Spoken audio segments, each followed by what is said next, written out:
নমস্কার বন্ধুরা, আরও একটি নতুন ব্লগে আপনাদের সকলকে স্বাগত জানাই। আশা করছি যে যেখান থেকে আমার এই ভিডিওটা দেখছেন সবাই সুস্থ এবং ভালো আছেন। আর আমিও আপনাদের ভালোবাসা ও আশীর্বাদে মোটামুটি বেশ ভালোই আছি। আজকে দিনটা সোমবার, ঘড়িতে এখন বাজে সকাল 7টা। তো এখন থেকে সবাইকে সাথে নিয়ে ব্লগটি স্টার্ট করছি। আর এখন বানিয়ে দিলাম ছেলেকে ডিম টোস্ট। এটা হচ্ছে ওর টিফিনের জন্য দিয়ে দিলাম, আর ওকে খাইয়ে দিলাম খিচুড়ি। যেহেতু বেশিরভাগ দিনই ওকে খিচুড়ি দিই, তো সেই জন্য খিচুড়িটা খুব একটা বেশিও পছন্দ করে না। তবু মাঝে মধ্যে এক আধ দিন দিলে পরে ভালোবেসে খেয়ে নেয়। কিন্তু আজকে খিচুড়িটা ঠিক খেতে চাইছিল না, তবু জোর করে করেছিলাম বলে তো আজকে ওকে ডিম টোস্ট বানিয়ে দিলাম। আর ডিম টোস্টটা ম্যাগিগুলো এগুলো খুব ভালোই বাসে, চাউমিন এগুলো জিনিসগুলো দিলে ও খুব খুশি থাকে। তো যাই হোক, খিচুড়িটা মানে খাইয়ে দিয়েছি জোর করে, বললাম যে ডিম টোস্ট বানিয়ে দেবো, তো সেই জন্য খেয়ে চলে গেল। আর আজকে দেখো আমি রান্না করছি যে কাঁকরোল ভাজা, কাঁকরোল আলু ভাজা, আর সাথে পেঁয়াজ ফোড়ন দিয়ে কাঁকরোল আলু ভাজা করেছি। আর আজকে আমাদের এনেছে একটা ইলিশ মাছ। আর ইলিশ মাছের মাথাগুলোটা মানে মাথা আর লেজটা কিন্তু করবো না, আর কিছুটা মানে 2-1 পিস মাছও রেখে দেবো। তাই ভাবছি যে কটা মাছ তুলবো আর কটা রাখবো। আর ওই তেলটা দেখলে তেলটা ভাজা করে খেয়ে নেবো। ওটা কিন্তু গরম ভাতের সাথে বেশ অপূর্ব খেতে লাগে। আমরা কিন্তু তেলটা এরকমভাবে ফেলি না, মানে ভাজা করে গরম ভাতে খেয়ে নিই প্রতিদিনের টাটকাটা। আর দেখো এই যে এই কয়টা মাছ রেখেছি, মানে রান্না করবো আজকে, আর যে কটা মাছ থাকছে পরের দিনের জন্য রেখে দিলাম। আর এই মাছের মাথাটা দিয়ে শাপলা করলেও কিন্তু বেশ ভালো লাগে, শাপলা রান্না করলেও, কিংবা কোনো চচ্চড়িতে দিলেও বেশ ভালো লাগে। তো যাই হোক, আজকে কিন্তু আমি রান্না করছি কাঁচকলা দিয়ে আর ইলিশ মাছ দিয়ে রান্না করব ঝোলটা, মানে হালকা পাতলা ঝোল করব। তো এটা কিন্তু আমার কর্তামশাই বেশ ভালোবাসে খেতে। আর দুষ্টু তো বেশি একটা মাছ পছন্দ করে না খুব একটা, তো ওকে জোর করে খাইয়ে দেওয়ার চেষ্টা করি। আর এখানে কিন্তু আমি ব্যবহার করেছি সামান্য একটু জিরে আর একটু হচ্ছে ধনে গুঁড়ো, মানে মশলা বেটে নিয়ে শিলে। আমি কিন্তু কোনো গুঁড়ো মশলা অ্যাড করি না। তো আগেই আমার বলা আছে, মানে কম বেশি বলেছি সব ভিডিওতে, যে আমরা গুঁড়ো মশলা খুবই কম খাই, সব শিলে বাটা মশলাই বেশি আমরা খাই আর কি।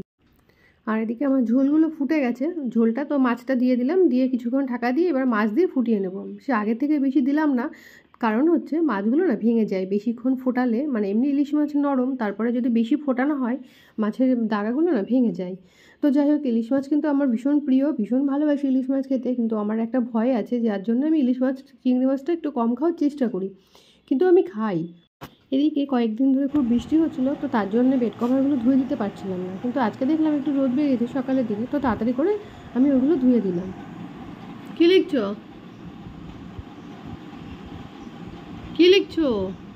লিখে দিয়েছি। মুখে বলো, লিখে দিলে হবে? আমি কিছু জিজ্ঞাসা করেছি, বলো। লিখে বলা যায় না। তুমি কোন সাবজেক্ট পড়ছো সেটা তো বলো। লিখে দিয়েছি। তুমি বলতে পারো না? হ্যাঁ পারি। সেটা বলো। সাইন্স। ব্যাস। হ্যালো গাইস, তো দেখো আমি একটা লাইটিং কিনেছি।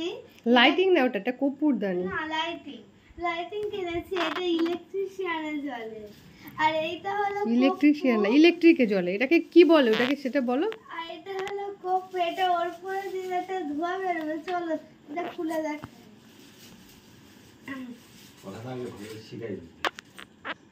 এই দেখ, এটা কিন্তু এরপর দিতে হয়। চল একবার এটা জ্বালাতে হবে। স্টার্ট। এবার দেখো আমি এর উপরে একটা কপ্পু দিয়ে দিলাম। একটা দিলে? আরেকটা দেবো? না না, ঠিক আছে, থাক, একটাই থাক। এই যে আমি লাগাচ্ছি, এই কপ্পুটা কিন্তু ধোঁয়া উঠবে, আস্তে আস্তে উঠবে। খুব সুন্দর লাগছে। ওই দেখো ধোঁয়া উঠছে। কর্পূর কম বেশি সকলেই কিন্তু চেনেন এই কর্পূর। ধোঁয়া উঠছে না? অনেকের বাড়িতেই ঠাকুর ঘরে কম বেশি রয়েছে এই কর্পূর। বাড়ির আশেপাশে সহজলভ্য এই কর্পূর যে কোনো মুদি দোকানে বা দশকর্মার দোকানে পাওয়া যায়। এই কর্পূরে রয়েছে এত গুণ, জানলে বদলে যাবে আমাদের জীবন।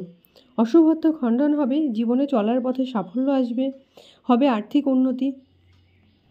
কেবল ঠাকুর ঘরে আরতি করতেই লাগে না, এর সঠিক ব্যবহারে জীবনে আসে আমূল পরিবর্তন। এক টুকরো কর্পূর বদলে দিতে পারে আমাদের জীবন। কর্পূরের এত গুণ মন দিয়ে শুনুন। কাটবে অর্থের সমস্যা, বাস্তুদোষ দূর হবে, ফুটবে বিয়ের ফুল। আমাদের ঘরের অলক্ষ্মীকে বিদায় করে মা লক্ষ্মীকে বেঁধে রাখার সুবর্ণ সুযোগ কেউ হাতছাড়া করবেন না। মা লক্ষ্মীর আশীর্বাদে সুজলা সুফলা, শস্য শ্যামলা, ধন ভাণ্ডারে পরিপূর্ণ হবে সবার সংসার। কিন্তু এই কর্পূরের সঠিক ব্যবহার আমরা অনেকেই জানি না বা করিও না। কিন্তু জানেন কি, এক টুকরো কর্পূর পাল্টে দিতে পারে আপনার জীবনকে। অশুভত্ব এবং নেগেটিভ এনার্জিকে চিরতরে দূর করতে পারে। যারা জীবনে সুখ, শান্তি, উন্নতি, সমৃদ্ধি চাইছেন, তারা আজকের ভিডিওটি মন দিয়ে দেখবেন। আর কর্পূর হচ্ছে জোকের মুখে নুন, যেমন ঠিক তেমন করে নেগেটিভ এনার্জির ক্ষেত্রেও গৃহ ও জীবনের সকল নেগেটিভ শক্তিকে দূর করতে পারে এই কর্পূর। কিন্তু কি ভাবছেন? মন দিয়ে শুনুন। পজিটিভ এনার্জি জীবনের সুখ, সমৃদ্ধি, শান্তি বৃদ্ধি করে, ঠিক তার বিপরীত করে নেগেটিভ এনার্জি। নেগেটিভ এনার্জিকে দূর করতে না পারলে পজিটিভ এনার্জির প্রকাশ ঘটবে না আপনাদের জীবনে। আর এক টুকরো কর্পূর পারে চিরস্থায়ীভাবে নেগেটিভ এনার্জিকে আপনার শরীর, মন, গৃহ থেকে দূর করতে। সামান্য কর্পূরের অসামান্য গুণ কিন্তু রয়েছে। আমি সবার কাছে একটাই রিকোয়েস্ট করব, যারা এখনও অবধি কর্পূরের সঠিকভাবে ব্যবহার করেননি, তারা একবার চেষ্টা করে দেখুন। তো আশা করব খুব ভালো রেজাল্ট আপনারা পাবেন। আর এদিকে কথা বলতে বলতে অনেকটা এগিয়ে গেলাম। আর দেখো, আজকে কিন্তু আমি রান্না করছিলাম একটা শাপলা ফুলের বড়া করব আর কি। আর এই বড়াটা কিন্তু ওই ফুলটাকে আমি শুধু ফুলের পাপড়িগুলোকে নিয়েছি। এটা কিন্তু ফুল শুদ্ধ ভাজা করা যায়, কিন্তু আমি ওগুলো আর করলাম না, শুধু ফুলের পাপড়িটাই করলাম। কারণ আমাদের বাড়িতে অনেকেই পছন্দ করে না খেতে, তো আমি সেই জন্য ফুলের পাপড়ি দিয়ে বড়াটা করব আর কি। তো তার জন্যই ফুলগুলো ভালো করে বেছে নিলাম, পোকার পাতা, পোকার পাপড়িগুলো বাদ দিয়ে, কিংবা সবুজ আর কি যেগুলো থাকে সবুজ কালারের, ওইগুলো বাদ দিয়ে ফেলে দিয়েছি।